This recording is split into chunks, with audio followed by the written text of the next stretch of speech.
Shalom, mes peuples de Dieu, nous vous disons grand merci parce que vous avez l'habitude de nous suivre, de nous entendre, de nous écouter. C'est pourquoi nous ne cessons de bénir le Seigneur pour cette disponibilité que tu es en train de faire, que vous êtes en train de faire pour nous. Nous continuons toujours avec notre série où nous parlons des infiltrés dans l'Église, mais beaucoup nous ont posé la question de savoir est-ce que Satan peut utiliser quelqu'un sans sa volonté? Est-il possible que Satan puisse utiliser quelqu'un sans sa volonté? Bien aimé, vous devez le savoir, ce n'est pas le fait que vous êtes dans le Seigneur et que vous appelez chrétien, vous êtes enfant de Dieu, que Satan ne peut jamais vous utiliser. C'est pourquoi cette émission, nous allons nous partager un peu sur ces petits points-là. Est-ce que Satan peut-il utiliser quelqu'un sans sa volonté? D'abord, vous savez que la Bible montre d'abord que Satan c'est un rusé. Rusé, c'est-à-dire quelqu'un qui cache ses actes, ses actions, quelqu'un qui agit d'une manière camouflée, quelqu'un qui agit sans que la personne puisse le savoir.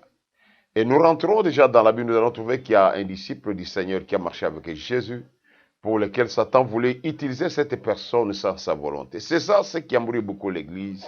C'est pas parce que tu te retrouves dans les choses, tu as la Bible à la main et tout ce que tu poses comme action, ça provient ipso facto de Dieu. Ce n'est pas ça. C'est-à-dire que tu vas trouver que la Bible partait pour poser la question, quel est l'esprit qui t'anime? C'est-à-dire l'esprit qui te conduit. L'esprit qui est en train de te conduire. Quel est l'esprit qui est en train de te pousser à faire ce que tu es en train de faire? Et c'est là, Dieu a voulu que nous puissions avoir l'esprit de discernement pour que nous ne puissions pas tomber dans ces pièges-là. Satan, il vient avec ses pièges, il est bien organisé, il est malin, et il fait parfois des choses qui embrouillent les gens. C'est comme nous avons dit dans l'émission précédente, ce n'est pas parce que tu as des dons de vision, tu vois des visions exactes. Ce n'est pas parce que tu imposes les mêmes malades sont guéris que cela signifie que tu appartiens au camp de Dieu. Et c'est à partir de cette affirmation que beaucoup nous ont posé la question, mais apôtre, comment tu peux faire de telles choses? Quelqu'un qui est en train de guérir des personnes avec le nom de Jésus, quelqu'un qui est en train d'opérer des miracles avec le nom de Jésus, tu dis que cet homme-là est un envoyé satanique. Exactement. Retournons aux Écritures. Jésus se retrouve sur la terre avec les disciples. Lui-même est présent.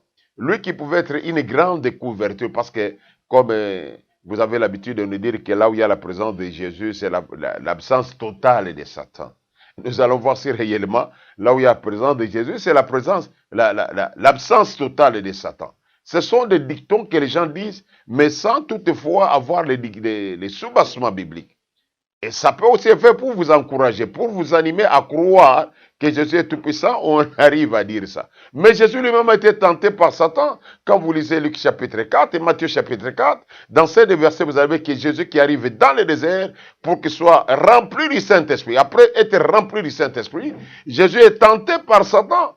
Ne considérez pas Satan comme une petite entité et qui ne peut pas vous atteindre facilement. Donc nous devons tirer attention. C'est ça la période de connaissance, comme Daniel l'avait dit, qui dit que dans le temps de la fin, plusieurs les riront et la connaissance augmentera. C'est-à-dire nous devons avoir une connaissance augmentée. Nous sommes dans la Bible, dans le livre de Luc, chapitre 22, le verset 31. Luc, chapitre 22, le verset 31, nous lisons ce qui s'est passé avec Simon-Pierre, ensemble avec Jésus. Le Seigneur dit, Simon, Simon, Satan vous a réclamé pour vous cribler comme les froment. Mais heureusement pour Pierre, il est écrit au verset 32, mais j'ai prié pour toi afin que ta foi ne défaille point et toi, quand tu seras converti, affermis tes frères. Ici, Pierre ne connaissant pas que dans les sphères célestes, dans le monde invisible, il y a les choses qui s'effacent. Heureusement qu'il était avec Jésus. Il voit, Jésus dit, Satan t'a réclamé. C'est-à-dire, Satan avait besoin de toi pour t'utiliser. Et quand il dit te cribler comme des fromages, c'est-à-dire changer ta nature. Quand on crible le fromage, ce sont des graines, et ça change de nature, ça devient maintenant ce qu'on appelle la poussière, la farine. Donc Pierre devrait changer l'état sans le savoir. Il pouvait toujours se retrouver comme disciple, parlant de Jésus, mais sa nature spirituelle a déjà changé. Alors nous devons tirer attention avec ceci pour comprendre que Satan peut t'utiliser à ton insu. Il peut te changer la nature et toi tu restes toujours avec la même nature. Donc les gens peuvent comprendre facilement que les Écritures sont en train de nous prouver. Nous avons aussi un monsieur qui s'appelle Judas. Là, nous sommes toujours dans les livres de Luc chapitre 22, le même chapitre 22, le verset 3. La Bible nous dit, au verset 3, « Or Satan entra dans Judas surnommé Iscariote, qui était le nombre de 12. Et quand Satan entre en Judas, le verset 4 nous dit, « Et Judas alla s'entendre avec les principaux sacrificateurs et les chefs de garde sur la manière de leur livrer Jésus. » Donc vous comprenez que Satan peut utiliser pour accomplir sa mission. C'est Judas dans lequel Satan entre, c'est un disciple du Seigneur, un apôtre confirmé. Mais Satan l'a utilisé avec la mission, comment atteindre Jésus. Il avait fallu que Satan puisse entrer en Judas. Donc, bien aimé, c'est pourquoi dans les choses de Dieu, j'ai toujours dit et j'insiste, il faut avoir toujours l'esprit de discernement pour savoir quel est l'esprit qui m'anime maintenant. Malgré que j'opère, malgré que j'ai des dons apparents, malgré que j'ai des dons qui se manifestent, malgré qu'il y a des témoignages devant moi, est-ce que réellement l'esprit qui m'anime, c'est l'esprit de Dieu ou l'esprit de l'ennemi? C'est pourquoi pour le parti plus loin, il dit, je vérifie mes fondements pour que je ne puisse pas avoir combattu en vain. C'est ce qui manque à beaucoup de gens. Et il va plus loin, la Bible va plus loin pour dire, la grâce est trompeuse. Nous devons tirer attention, bien-aimés. Dans l'Ancien Testament, parce que là, ça se passe dans le Nouveau Testament, mais dans l'Ancien Testament, nous trouvons qu'il y a un monsieur qui s'appelle David, un roi choisi par Dieu, un roi oint. Mais lorsque nous arrivons dans les livres des Chroniques, chapitre 21, verset 1er, vous verrez que Satan a excité David à faire le dénombrement. Et l'acte que David va poser, c'est un acte contraire à la volonté de Dieu. Donc ce que David devrait faire, venait de faire, ça devrait attirer même la colère de Dieu. Et ce que l'acte que David avait posé, ça a attiré la colère de Dieu. Israël a subi des conséquences néfastes. Que tu sois conducteur, que tu sois simple serviteur, que tu sois quelqu'un qui a une charge, il faut toujours vérifier. Même si tu as un message, savoir le message que j'ai reçu. Est-ce que ça vient de Dieu ou ça vient de l'ennemi? C'est pourquoi la Bible nous dit qu'il fallait vérifier les prophéties, vérifier les messages pour prendre ce qui est bon. C'est-à-dire même dans les messages, il y a ce qui est bon et ce qui est mauvais. Pendant que Jésus est encore sur la terre, il parle avec Pierre. Là, nous sommes dans les livres de Matthieu. Matthieu chapitre 16 et le verset 23. Nous voyons ces frères-là, Pierre, pour lesquels Satan est en train de l'inspirer pour barricader l'œuvre du Seigneur. Satan dit à Pierre, Matthieu 16 et 23, arrière de moi, Satan. C'est-à-dire, Jésus remarque à ce moment-là que celui qui parle en Pierre, ce n'est plus mon disciple, ce n'est plus le bien-aimé Pierre que j'ai, mais maintenant c'est Satan qui parle. Donc nous n'allons pas beaucoup nous tourmenter pour dire comment l'apôtre pouvait dire qu'il y a les gens, les serviteurs qui sont utilisés par Satan et Satan les utilise. Parce que Satan sent que son temps est minime. Il sait que son temps est resté tellement très petit. Il est tenté d'agir avec efficacité en utilisant plusieurs méthodologies. Cela n'est pas étonnant que nous trouvons des prédicateurs qui découragent même les enfants de Dieu, qui donnent des messages pour décourager les enfants de Dieu, affaiblir la foi des enfants de Dieu. Ils posent des actes pour décourager, même parfois inconsciemment, ils l'ont fait inconsciemment, mais pour décourager les enfants de Dieu. Je t'informe, même toi qui t'es découragé à cause d'un pasteur, d'un prophète, d'un apôtre, il faut retourner au Seigneur. Satan peut utiliser ce monsieur-là pour les décourager. Ça s'est fait avec Pierre qui parle à Jésus, d'en plein Seigneur, que toi tu ne puisses pas mourir. Alors que la mission de Jésus c'était de mourir. Et quand il devrait mourir, c'était la gloire qui devrait s'en suivre. Et voilà qu'il y a un monsieur qui veut le découvrir. Mais heureusement, Jésus va découvrir. Il dit, arrière de moi, Satan. Et il a discerné, il a dépisté ce que cet homme, cet esprit incarné dans son disciple devrait faire. Bien-aimés dans le Seigneur, nous sommes dans les temps tellement difficiles. Nous devons apprendre à vérifier ce qui se retrouve devant nous. Nous devons apprendre à discerner, à disséquer, à différencier et à chercher toujours à ce que Dieu puisse nous orienter pour que nous ne puissions pas tomber dans la tentation. Comprenez, Église du Seigneur, que Satan est bien organisé. Il fait partie des esprits bien organisés, bien structurés et qui projettent même l'avenir. Il pense, il travaille avec l'avenir. Il connaît déjà ce qu'il peut faire le lendemain. Nous devons tirer attention.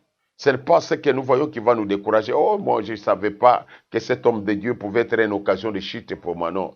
Si tu as fait naufrage par rapport à la foi, c'est parce que tu n'as jamais été éclairé. Maintenant, là, le Seigneur a voulu que tu sois éclairé. Suivez-nous toujours, continuez à nous suivre et vous aurez toujours des choses pour non seulement vous édifier, mais maintenir aussi votre foi à cette période du temps de la fin.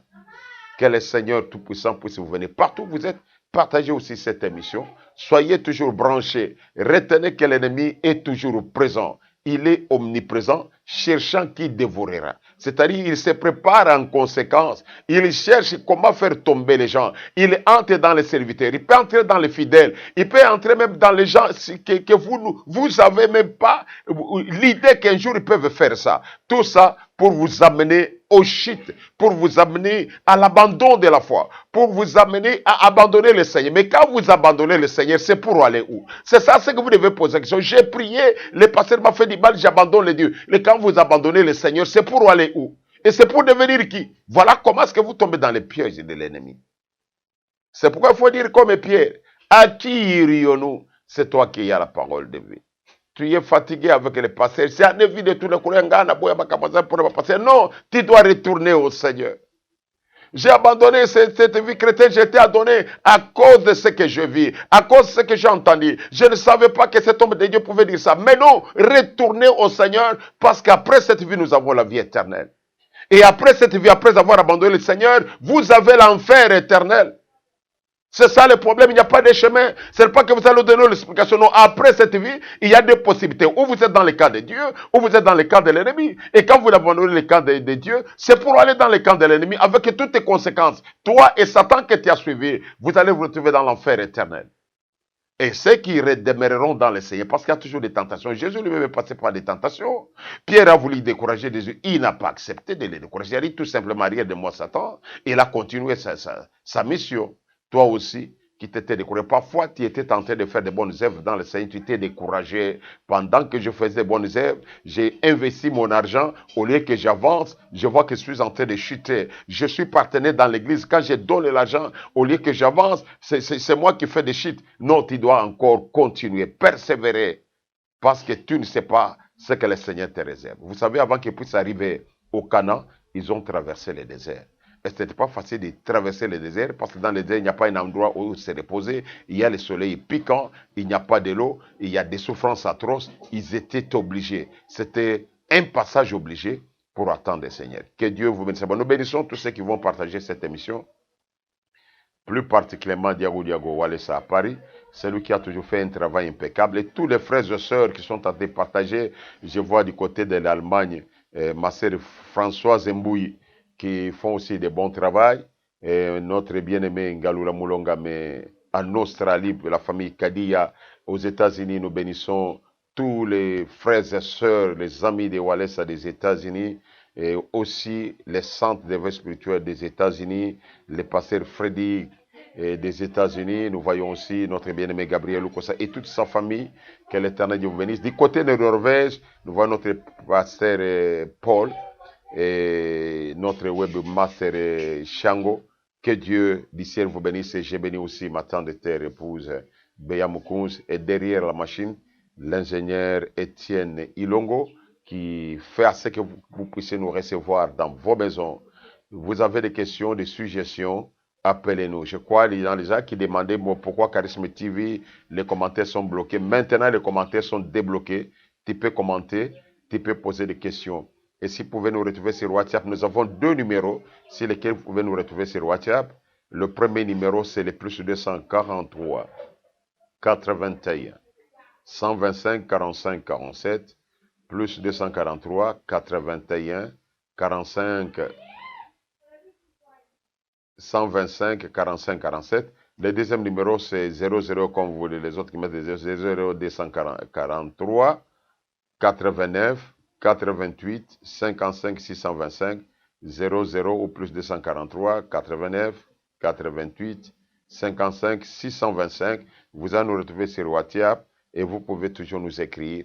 Nous serons les bienvenus. Vous avez besoin de prières, nous sommes disposés 24 heures sur 24. Vous allez envoyer vos requêtes. Nous allons prier pour vous. N'oubliez pas aussi de suivre aussi notre émission intitulée Cela, ça peut être ton cas. Dans la ça peut être ton cas, nous allons vous amener des témoignages qui peuvent vous édifier et aussi des paroles des édifications. Que le Dieu du ciel vous bénisse abondamment. Attention, nous bénissons aussi les pasteurs Jeannot de Mwanda qui dit au Wakinga Libanga, pasteur Jeannot de Mwanda de CRS Mwanda, et aussi mon grand collaborateur, le pasteur Cadet Jacques Kazadi. Que le ciel vous bénisse et au prochain numéro.